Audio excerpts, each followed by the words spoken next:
बर्फ से ढके पहाड़ों के दामन में एक पुरसुकून गांव खामोशी से जाग रहा था। सुबह की हवा में सरगोशियां थीं, धुंध के पर्दे में लिपटे हुए पहाड़ जैसे कोई पुरानी दास्तान सुनाते हो। अली, एक 18 साला जरी लड़का, बार बार एक ही ख्वाब देखता है।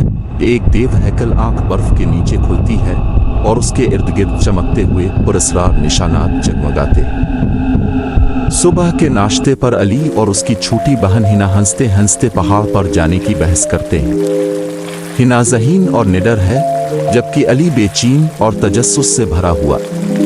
उनकी हंसी के पीछे एक खामोश दर्द छुपा है, उनके खोए हुए वालिद का राज। रात को बुजुर्ग उन्हें आग के गिर्द बैठाकर हकीकत बताते हैं।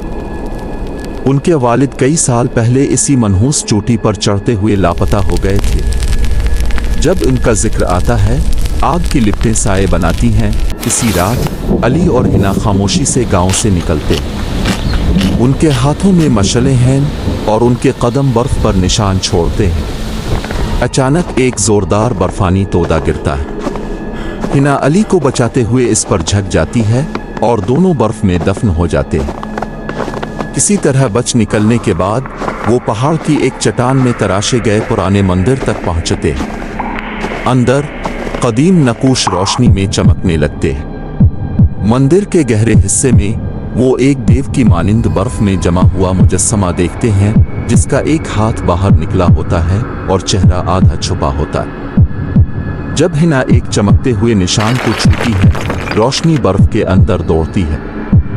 बर्फ में दरारें पड़ने लगती है। मुजस्समा सांस लेता है।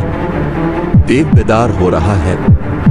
अली हैरत से देखता है, ये उनके वालिद हैं। कि देव की आंख जुम्बिश करती है और गूंजती हुई आवाज में वो उनका नाम लेता है। जज्बात अभी उभर ही रहे होते हैं कि पहाड़ के पुराने शैतानी रूहें हमला आवर होती हैं। वो नहीं चाहते कि लानत खत्म हो। अली और हिना बहादुरी से लड़ते हैं और जख्मी देव को साथ लेकर तूफान में फरार होते हैं। ये रात को आग के गिर्द अली एक पुराना लोरी याद करता है जो वालिद गाया करते थे। एक लम्हे को वो सब कुछ भूलकर सिर्फ एक खानदान बन जाते हैं। वालिद बताते हैं कि उन्होंने गांव को बचाने की कोशिश की थी, लेकिन बदले में पहाड़ ने उन्हें कैद कर लिया। वो चोटी पर पहुंचते हैं जहां लानत तोड़ने की रस्म शुरू होती है। रूहें दोबारा हमला आवर होती हैं। अली लड़ता है, जबकि हिना अपनी रोशनी से दायरा मुकम्मल करती है।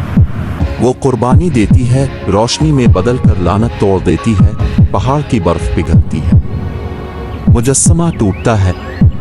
देव गायब हो जाता है और उसकी जगह एक इंसान खड़ा होता है, उनके वालिद, जो अब आज़ाद हैं। तीनों वापस गांव आते हैं। चोटी अब खामोश है और हुआ जो कभी सरगोशियां करती थी, अब उम्मीद का नगमा गाती है।